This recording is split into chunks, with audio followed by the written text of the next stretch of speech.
नमस्कारम। जय श्री राम। श्री गुरुवे नमः। व्याख्यान चल रहा है नचिकेता का और यमराज का संवाद है।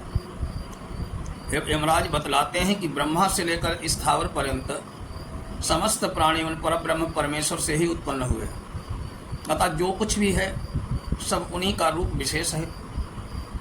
इससे भिन्न यहाँ कुछ भी नहीं है, क्योंकि संपूर्ण जगत के अभिन्न निमित्तोपादान कारक एकमात्र परमेश्वर ही है। वे ही एक अनेक रूपों में स्थित हैं। यह पूर्व तपसो जात मध्या पूर्व जायत गुह्यम प्रविश्य तिष्ठन्तम यो भूतेर दिव्य भूतेर भीर विपश्यत एतद् वेतद्। हे नचिकेता, जो जल से उपलक्षित पांचों तत्व महाभूतों के पहले हिरण्यगर्भ ब्रह्मा के रूप में प्रकट हुए, उन अपने ही संकल्प रूप तप से प्रकट होने वाले सब जीवों के हृदय रूप गुफा में प्रविष्ट होकर उनके साथ रहने वाले परमेश्वर को जो इस प्रकार जानता है कि सबके हृदय में निवास करने वाले हैं, सबके अंतर्यामी परमेश्वर एक ही है, यह संपूर्ण जगत उन्हीं की महिमा का प्रकाश करता है, वही प्रकाश यथार्थ जानता है। वे सदा सबके हृदय में रहने वाले ही ये तुम्हारे पूछे हुए प्रश्न का परब्रह्म परमेश्वर है। उन्हीं परब्रह्म का अदिति देवी के रूप में वर्णन करते हैं। या प्राणेन संभवत्य देवतामयी गुह्यम प्रविश्य तिष्ठन्ति या भूतेर दिव्य जायत एतद्वेतद्।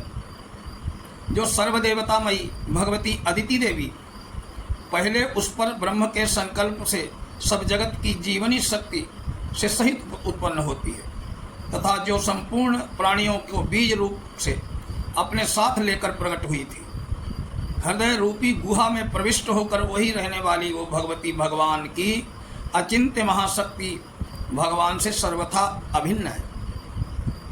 भगवान उनकी शक्ति में कोई भेद नहीं, भगवान ही शक्ति रूप से सबके हृदय में प्रवेश किए हुए। हे नचिकेता, वे ही वो ब्रह्म हैं जिनके बारे में तुमने पूछा है, अथवा जननी रूप में समस्त देवताओं का सृजन करने वाली होने के कारण जो सर्वदेवतामयी शब्दादि समस्त भोग समूह का आदान भक्षण करने वाली होने से भी उनका नाम अदिति है, जो हिरण्यगर्भ रूप प्राणों के सहित प्रकट होती है।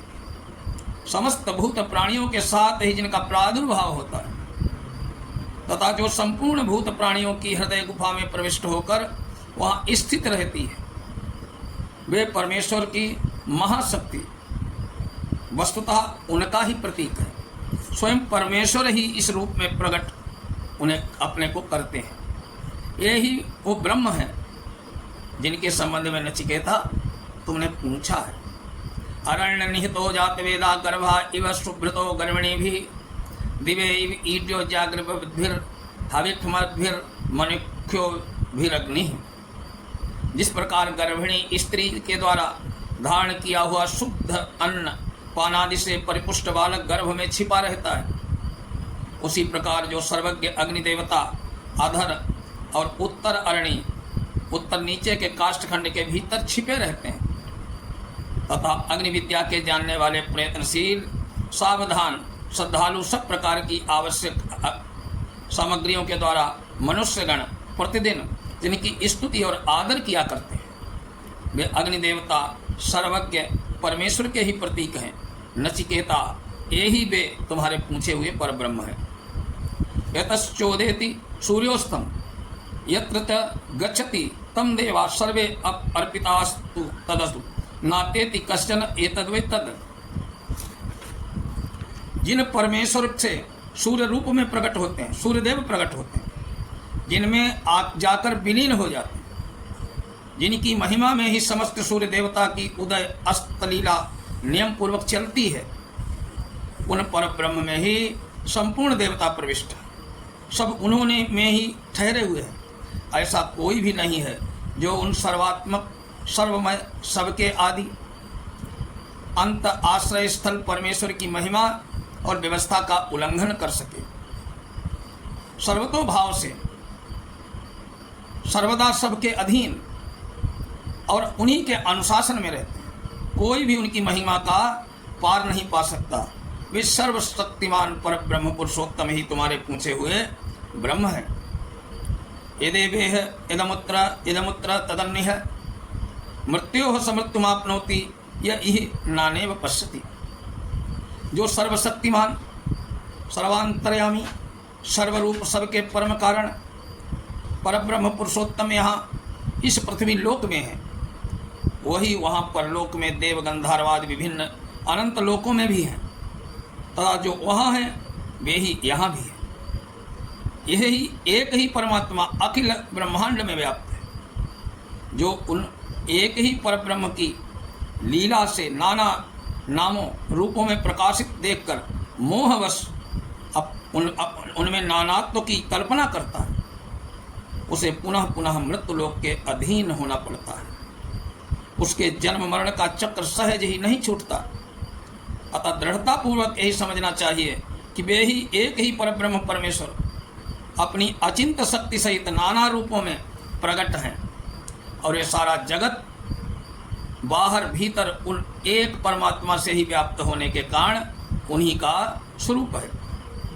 मनसई भेद माप्तव्यम नेह नानास्ति किंचन मृत्योः समृत्युम गच्छति यह नानेव पश्यति। परमात्मा का परमात्म शुद्ध मन से ही इस प्रकार जाना जा सकता है कि इस जगत में एकमात्र पूर्ण ब्रह्म परमात्मा ही परिपूर्ण है, सब कुछ उन्हीं का स्वरूप है। यहाँ परमात्मा के भिन्न कुछ भी नहीं है। जो यहाँ विभिन्नता की झलक देखता है वो मनुष्य मृत्यु से मृत्यु को प्राप्त होता है, अर्थात बार बार जन्मता और मरता है। अंगुष्ठ मात्रा पुरुषो मध्य आत्मनि तिष्ठति ईशानो भूत भव्यस्य न ततो बीजुगुप्सते एतद्वैतत्। यद्यपि अंतर्यामी परमेश्वर जो कि भूत वर्तमान और भविष्य में होने वाले प्राणियों के शासक हैं, समान भाव से सर्वदा सर्वत्र परिपूर्ण है, यद्यपि हृदय में उनका विशेष स्थान माना गया है। परमेश्वर किसी स्थूल सूक्ष्म आकार विशेष वाले नहीं हैं, परंतु स्थिति के अनुसार वे सभी आकारों से संपन्न हैं। क्षुद्र चींटी के हृदय में भी चींटी के हृदय परिमाण के अनुसार परिमाण वाले हैं, और विशालकाय हाथी के हृदय में उसके हृदय के परिमाण वाले बनकर विराजते हैं। मनुष्य का हृदय अंगुष्ठ मात्र परिमाण का है, और मनुष्य ही परमात्मा की प्राप्ति का अधिकारी माना गया है। अतः मनुष्य का हृदय ही परब्रह्म परमेश्वर की उपलब्धि का स्थान समझा जाता है। इसलिए यहाँ मनुष्य के हृदय परिमाण के अनुसार परमेश्वर को अंगुष्ठ मात्र परिमाण का कहा गया है। इस प्रकार परमेश्वर को अपने हृदय में स्थित देखने वाला स्वाभाविक ये जानता है कि इसी भांति वे सबके हृदय में स्थित है, अतएव फिर किसी की निंदा नहीं करता और न किसी से घृणा या द्वेष करता है। नचिकेता, यही वो परब्रह्म है जिसके विषय में तुमने पूछा था। आज का विषय यहीं तक। अगले वीडियो में कठोपनिषद की पावन चर्चा फिर होगी। तब तक के लिए नमस्कार। जय श्री राम।